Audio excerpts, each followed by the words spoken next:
Hi, my name's Rohit, and today I'm going to speak with you about what it means to have a quiet mind, how the world changes when your mind stops chattering and when it stops going on criticizing and judging you, and what happens when you can be truly, deeply present within yourself, and how the entire experience of life becomes heavenly. 9 out of 10 times, I dare challenge you on this, the things your mind is telling you, the assumptions it is making up about what's right, what's wrong, what's good, what's bad, what should be, what should not be, are actually flaws.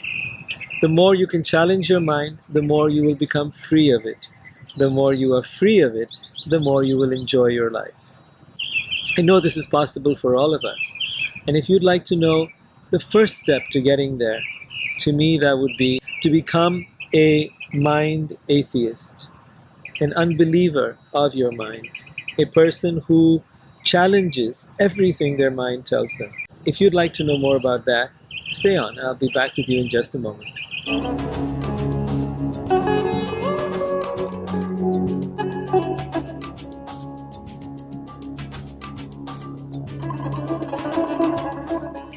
I've been on this path for, well, close around 40 years or more, I'd say. I messed up most of the time. I did not have the guidance. I did not have someone to show me the way.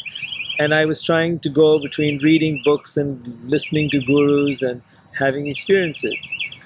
At some point in my life, having tried to meditate for over 10 years and having failed, I had an experience one night while driving home late at night, listening to music in the car by myself, in which it suddenly happened. See, I'd been meditating for over 10 years and it hadn't worked at all.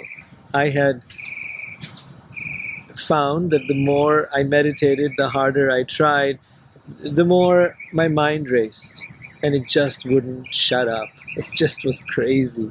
So eventually I'd given up and I'd stopped. And now during this particular night, driving home from a friend's house, it suddenly happened. It just suddenly stopped. And it was really fascinating because I was able to watch myself driving. I was able to see everything on the street, on the road. I was enjoying the music. But it's as if I wasn't here anymore.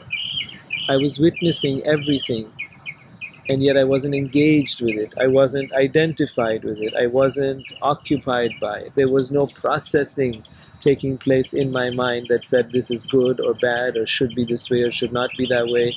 There was no past thoughts going on. There was no future thoughts going on. There was just this moment. I had never had anything like this happen. So it was very new. And I realized in that moment I had been trying too hard. I realized that I had been struggling to quiet my mind and that all the struggle in the world hadn't helped. But suddenly it had happened for no reason at all.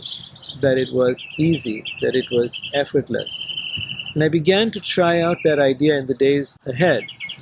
And I would just experiment with sitting in a park or under a tree like here right now and listen to the birds and listen to the wind and observe and watch, and without struggling, just allow myself to drift into this quiet, wonderful space that I had once found.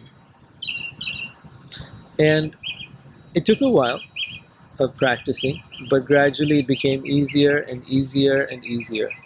Gradually in time, I became intoxicated with this beautiful feeling inside me. I think all of us have it. It's the most incredible drug of all. We've all wanted this kind of joy and happiness and peace, and we've looked for it in all our things that we do in the world, whether it is that we go out and buy things, or whether it is a car, a house, a girlfriend, a boyfriend, whatever it is we try to do, we're looking for that happiness, and we're not finding it. And what I found is that that very happiness was right here. What I learned to do in the years after that was learn how to feel this inner energy, this soul, and learned how to use it to express, to write.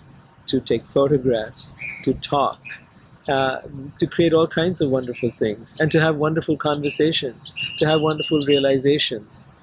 Today I met someone who said this had happened to her through a near-death experience. I hope all of us don't have to go through that. But that near-death experience, she realized that life on the other side was actually quite beautiful. That fear of death was gone. That need to prove oneself was gone. The need to try to achieve and become and have and do was gone. It took away from her the feeling that something had to be done while she was here, the struggle to survive, the need to make things happen, to be significant, to be of value, of meaning, of any of that stuff. She said, there's nothing going on in here. It's all quiet. And I enjoy just being with myself. I enjoy just being. And I don't feel there's anything I have to do. I don't feel there's anything that I need to worry about or that I'm afraid of. And I said, wow, this is the first time I've met someone who says the same thing, that there's nothing going on in here. I can sit here for long periods of time and it's just quiet. I know this is possible for all of us. And if you'd like to know the first step to getting there, to me that would be to be able to not believe what your mind is telling you. To not believe it. Really. I mean that. To become a mind atheist, an unbeliever of your mind, a person who challenges everything their mind tells them. Now there are practical things that your mind tells you regarding your bills or finances or things that have to be done, and certainly you need to be able to verify those and go along with them. But all the assumptions it makes about life and about people and about yourself, or whether you're worthy or unworthy, whether you're good enough or not good enough, whether somebody is good or bad or right or wrong, all of those assessments need to be challenged. Because if you don't do so, this mind will have a power over you that will continue to haunt you for the rest of your life. Now here's what happens when you do challenge it. When you challenge it with authority, when you challenge it, like, how do you know? Prove it. What's the evidence? Like as if you were in a court of law. In a court of law, the judge would want evidence. It wouldn't be something that's just circumstantial. It would need to be something that you can actually prove. And 9 out of 10 times, I dare challenge you on this, the things your mind is telling you, the assumptions it is making up about what's right, what's wrong, what's good, what's bad, what should be, what should not be, are actually flawed. If you would get down to the heart of the matter and really investigate it and test it and challenge it, you would find out that it's not necessarily true.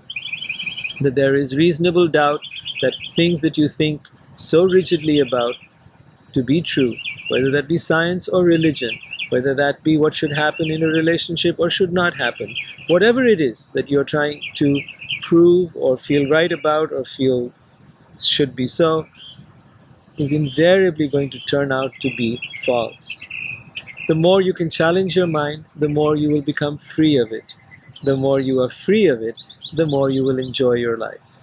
So try this out and see what you think. I think that you will maybe struggle in the beginning, but try and remember this. It's not about struggle. It's easy. It's effortless.